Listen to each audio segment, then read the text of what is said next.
نحمدہ ونصلی علی رسولہ الکریم اما بعد فاعوذ باللہ من الشیطان الرجیم بسم اللہ الرحمن الرحیم۔ جنگ بدر کا اختتام ہو چکا۔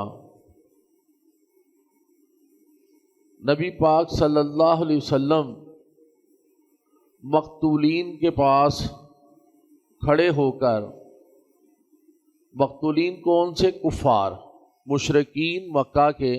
جو قتل ہوئے، تو ان کے لاشیں پڑے ہوئے تھے، تو ان کے پاس کھڑے ہو کر آپ نے کہا کہ تم میرا کتنا بڑا قبیلہ تھے،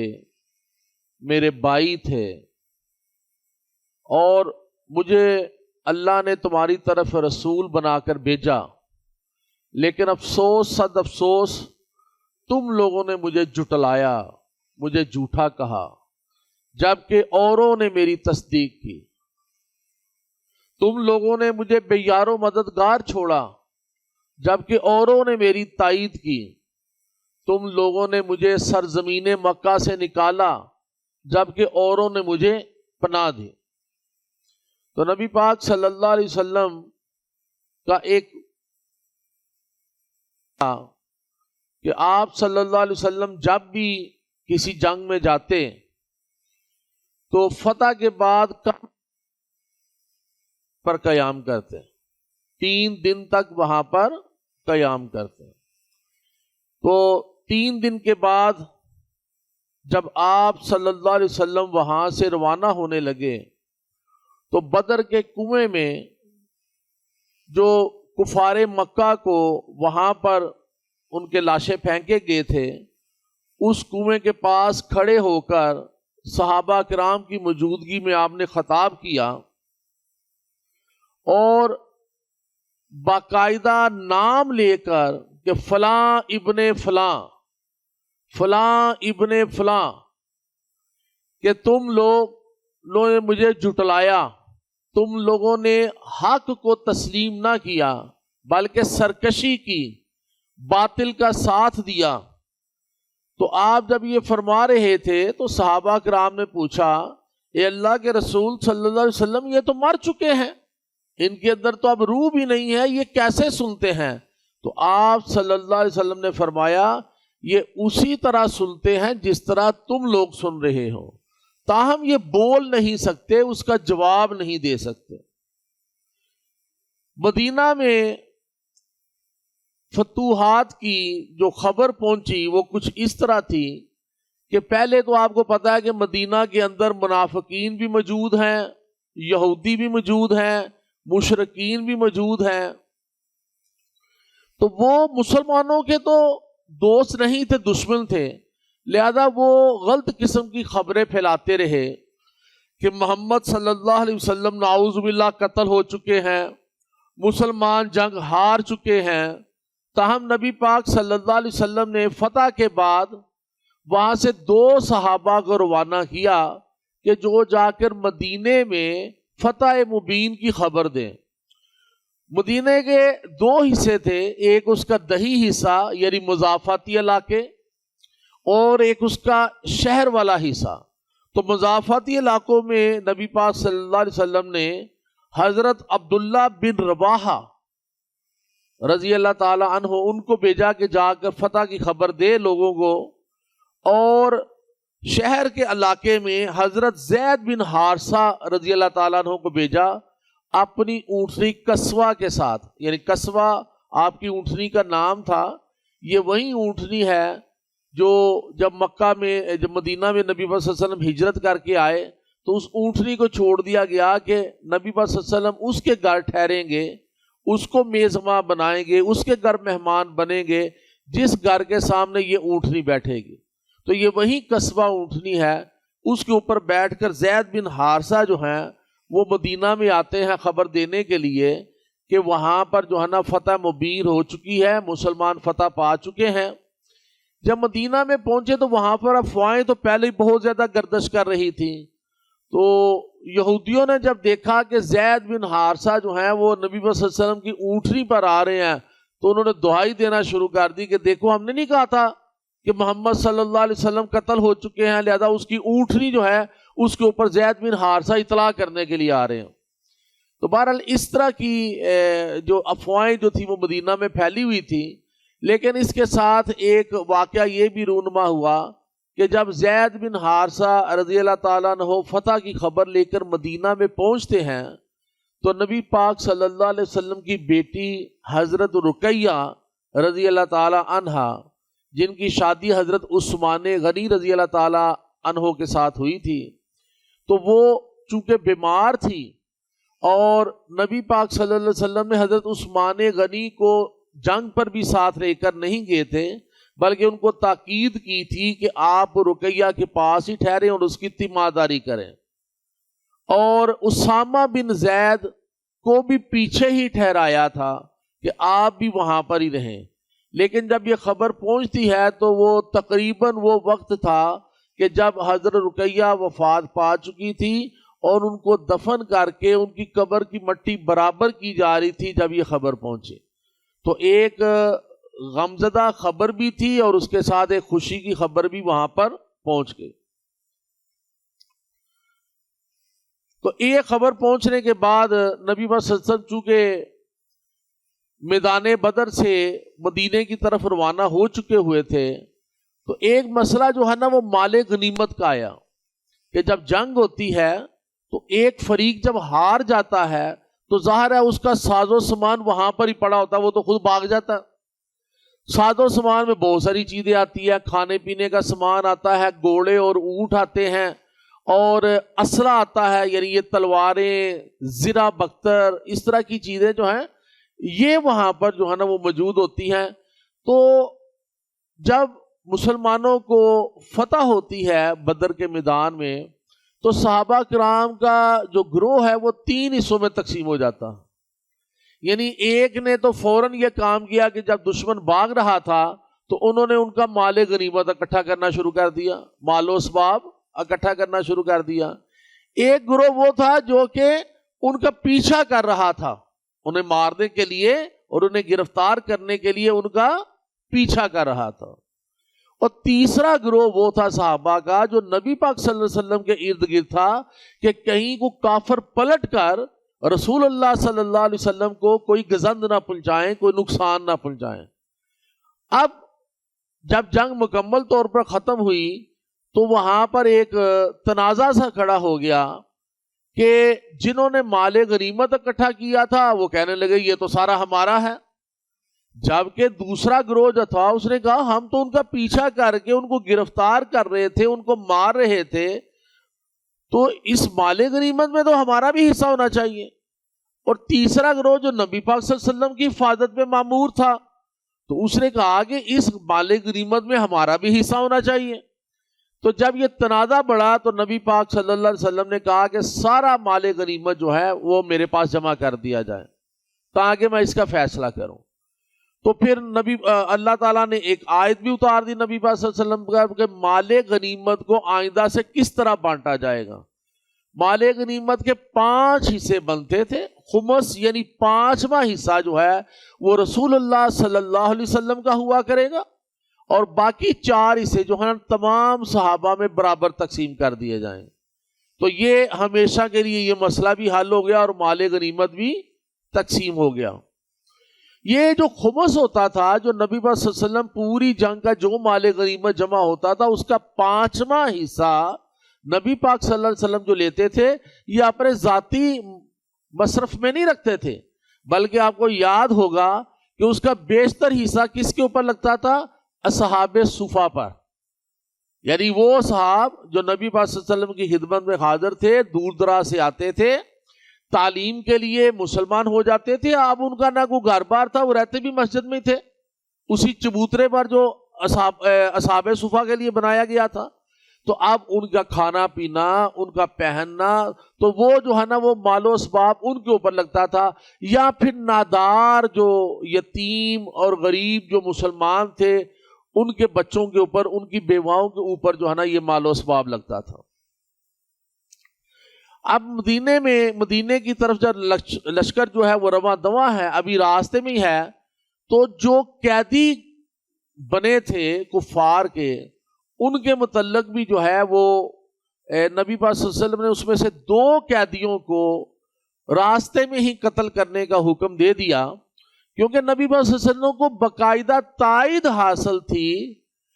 حضرت جبرائیل علیہ السلام سے، جو اللہ تعالیٰ کے پیغامات لے کر ان کے پاس پہنچتے تھے۔ آپ نے پیچھے بھی گاہے بگاہے دیکھا کہ کس طرح اللہ تعالیٰ جو ہے، اللہ سبحانہ تعالیٰ نبی پاک صلی اللہ علیہ وسلم کی مدد فرما رہے ہیں، ٹھیک ہے، کس طرح فرشتے جو ہیں 1000 فرشتے جنگ بدر میں نبی پاک صلی اللہ علیہ وسلم کی یہ اتارے۔ اسی طرح اور بہت سارے معاملات، تو اس میں چونکہ تائید حاصل تھی تو نبی پاک صلی اللہ علیہ وسلم نے نضر بن حارث کو قتل کرنے کا حکم دیا، کیونکہ یہ بہت بڑا دشمن تھا مسلمانوں کا، مسلمانوں کے اوپر بڑی اذیت اس نے روا رکھی ہوئی تھی، اس کے قتل کا حکم دیا اور اس کی گردن حضرت علی رضی اللہ تعالیٰ عنہ نے اتاری۔ اور ایک عقبہ بن ابی معیط تھا، یہ اتنا ظالم انسان تھا کہ آپ نے سیرت رسول صلی اللہ علیہ وسلم میں پڑھا ہوگا کہ نبی پاک صلی اللہ علیہ وسلم جب خانہ کعبہ میں نماز پڑھ رہے تھے تو جب آپ سجدے میں گئے تو آپ کی پیٹھ پر اونٹ کی اوج رکھ دی گئی، اتنی باری اور گندی اوج جو ہے وہ آپ صلی اللہ علیہ وسلم کی پیٹھ پر اس نے رکھ دی۔ یہ وہی شخص تھا عقبہ بن ابی معیط،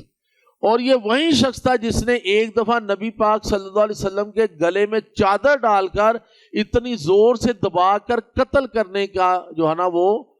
معاملہ کیا تھا، تو لہذا اس کے بھی قتل کا حکم دے دیا گیا، یہ جنگ میں گرفتار ہوا تھا۔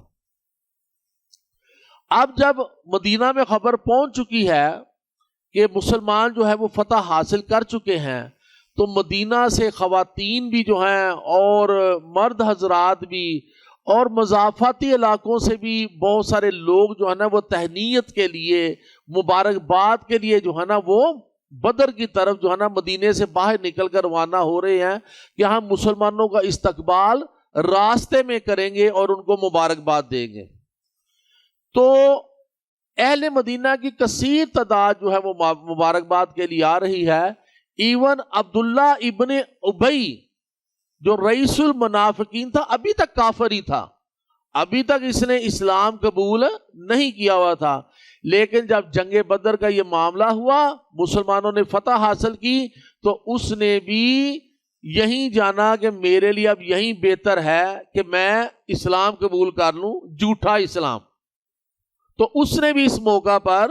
نبی پاک صلی اللہ علیہ وسلم کے ہاتھ پر جو ہے نا وہ اسلام قبول کر لیا اپنے بہت سارے ساتھیوں کے ساتھ۔ لہذا ایک بہت بڑا ٹولہ جو منافقین کا تھا وہ مسلمانوں کی صف میں شامل ہو گیا۔ جب نبی پاک صلی اللہ علیہ وسلم مدینہ میں پہنچتے ہیں تو سب سے پہلا کام وہ یہی کرتے ہیں کہ اپنی سب سے چھوٹی بیٹی حضرت فاطمہ الزہرا رضی اللہ تعالی عنہا ان کو ساتھ لیتے ہیں اور اپنی بیٹی رقیہ جو کہ آپ کے بعد وفات پائی ہیں ان کی قبر پر جاتے ہیں، اور وہاں کے مناظر جو ہیں وہ بڑے دل خراش ہیں کہ حضرت فاطمہ رضی اللہ تعالی عنہا روتی جاتی ہیں زاروں قطار، اور نبی پاک صلی اللہ علیہ وسلم ان کے آنسو پوچھتے جاتے ہیں اور اس کو تسلی دیتے ہیں۔ جب آپ قبر سے واپس لوٹتے ہیں تو راستے میں حضرت عمر فاروق جو ہے نا تو بعض خواتین جو گریہ کر رہی تھی، رو رہی تھی حضرت رقیہ رضی اللہ تعالی عنہا کی وفات پر، تو وہ ان کو منع فرما رہے ہیں۔ تو وہ ان کو شک یہ ہوا تھا کہ ایک دفعہ نبی پاک صلی اللہ علیہ وسلم نے ناپسندیدگی کا اظہار کیا تھا کہ کسی کے مرنے پر جو ہے نا نوحہ کیا جا رہا تھا، وہ شرکی الفاظ ہوتے ہیں وہ ادا کیے جا رہے تھے، تو آپ نے ناپسندیدگی کا اظہار کیا، لیکن وہاں پر نبی پاک صلی اللہ علیہ وسلم نے حضرت عمر رضی اللہ تعالیٰ عنہ کو منع فرمایا کہ گریہ جو ہے نا ان کو کرنے دیں کیونکہ یہ ان کا حق ہے، تاہم جو ہے وہ جو گریہ کرتے ہوئے مختلف الفاظ بولے جاتے ہیں، اللہ تعالیٰ کی ناشکری کی جاتی ہے، وہ نہیں ہونی چاہیے۔ تو نبی پاک صلی اللہ علیہ وسلم جب مدینہ پہنچتے ہیں تو اس کے تقریباً 1 دن کے بعد وہ 70 کفار جو کہ گرفتار ہوتے ہیں وہ قیدی بن کر مدینہ میں پہنچتے ہیں۔ اب سب سے بڑا مسئلہ یہ سامنے آتا ہے کہ ان قیدیوں کے ساتھ کیا کیا جائے۔ تو نبی پاک صلی اللہ علیہ وسلم جب مشورہ فرماتے ہیں، دیکھیں ایک چیز یہ ہوتی تھی کہ ایک حکم جو ہے وہ اللہ کی طرف سے آ جاتا تھا، وہ واضح حکم ہوتا تھا کہ آپ نے یہ کرنا ہے. جیسے مال غنیمت کا مسئلہ حل نہیں ہو رہا تھا تو اللہ تعالیٰ نے آیت اتار دی کہ مال غنیمت اب اس طرح تقسیم ہوا کرے گا. تو جب تک وہ واضح حکم نہیں ہوتا تھا تو نبی پاک صلی اللہ علیہ وسلم اپنے صحابہ سے مختلف معاملات میں مشورہ کرتے تھے، صائب رائے لیتے تھے، پھر جو رائے معقول نظر آتی تھی پھر اس کے اوپر عمل کیا جاتا تھا. ٹھیک ہے، کیونکہ گراؤنڈ ریالٹی یہ ہے کہ نبی پاک صلی اللہ علیہ وسلم نے چونکہ زمانہ آخر تک، قیامت تک لوگوں کے لیے مثالی نمونہ بننا تھا، اگر ہر بات جو ہے وہ حکم الہی کے طور پر آتی تو لوگوں کو جینے کا سلیقہ کس طرح سکھایا جاتا، انہیں فیصلے کرنے کی قوت کس طرح بتائی جاتی. تو لہٰذا ہمیشہ صائب مشورہ ہوتا تھا. نبی پاک صلی اللہ علیہ وسلم جو ہے وہ مشورہ کیا کرتے تھے، پھر اس مشورے کے مطابق جو ہے نا اس کے اوپر عمل کرتے تھے. آپ کو یاد ہو کہ جب جنگ بدر میں نبی پاک صلی اللہ علیہ وسلم نے جس جگہ پہ پڑاؤ کیا تھا تو ایک صحابی نے پوچھا، انہوں نے کہا یا رسول اللہ صلی اللہ علیہ وسلم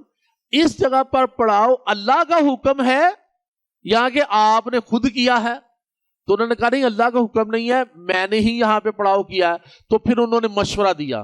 انہوں نے کہا اللہ کے رسول اگر ہم آخری کنویں تک جا کر پڑاؤ کریں تو پانی کے اوپر جو ہے وہ کفار کا قبضہ نہیں ہو سکے گا، اور جو آخری کنویں کی طرف آئیں گے وہاں پر بھی ہمارا قبضہ ہوگا. تو نبی صلی اللہ علیہ وسلم نے اس تجویز کو پسند فرمایا اور اپنے لشکر کا پڑاؤ وہاں سے اٹھا کر اس صحابی کے مطابق اگلی جگہ پر جا کر پڑاؤ کیا. لہذا یہ طریقہ کار تھا ہمیشہ سے. تو ابھی جو ہے نا جب مشورہ ہوا کہ قیدیوں کے ساتھ کیا کیا جائے تو حضرت ابو بکر صدیق رضی اللہ تعالی عنہ نے مشورہ دیا کہ یا رسول اللہ صلی اللہ علیہ وسلم ان کو فدیہ لے کر چھوڑ دیا جائے، ان کو فدیہ لے کر، تاوان لے کر چھوڑ دیا جائے. لیکن حضرت عمر فاروق نے جو مشورہ دیا انہوں نے کہا اے اللہ کے رسول صلی اللہ علیہ وسلم بہتر یہ ہے کہ ان سب کو قتل کیا جائے، کیونکہ یہ اسلام کے دشمن ہیں، یہ اللہ کے رسول صلی اللہ علیہ وسلم کے دشمن ہیں، یہ مسلمانوں کے دشمن ہیں. ان کو اگر چھوڑ دیا گیا تو انہوں نے آرام سے نہیں بیٹھنا، یہ پھر مسلمانوں کے اوپر جنگ کرنے کے لیے آئیں گے. لہذا ان کو قتل کیا جائے، اور قتل کا بھی طریقہ کار کیا ہو کہ جس صحابی کا یہ رشتہ دار ہے اس کے حوالے کیا جائے، وہ خود اس کی گردن اتارے تاکہ اس کے دل کے اندر اگر اسلام کی محبت کے منافی کہیں اپنے رشتہ دار کی محبت ہے جو کہ کافر ہے، جو کہ مشرک ہے، جو کہ اسلام کا دشمن ہے، تو وہ محبت بھی ختم ہو. تو یہ حضرت عمر فاروق رضی اللہ تعالی عنہ کی رائے تھی. لیکن نبی پاک صلی اللہ علیہ وسلم چونکہ رحمت للعالمین تھے، آپ کو تمام جہانوں کے لیے رحمت بنا کر بھیجا گیا ہوا تھا، اس لیے آپ نے حضرت ابو بکر صدیق رضی اللہ تعالی عنہ کی رائے کو تسلیم کیا اور قیدیوں میں اعلان کر دیا کہ جو کوئی بھی 4000 درہم اور 3000 درہم، 4000 درہم ان کے لیے تھا جو بہت امیر تھے، 3000 درہم ان کے لیے تھا جو متوسط طبقے سے تعلق رکھتے تھے، لیکن 1000 درہم تک بھی دے کر کفار کو وہاں سے آزاد کیا گیا. لیکن اب کفار میں ایسے لوگ بھی تھے جو غریب الغربا تھے، یعنی وہ یہ درہم بھی نہیں دے سکتے تھے. تو نبی پاک صلی اللہ علیہ وسلم نے اس وقت اعلان فرمایا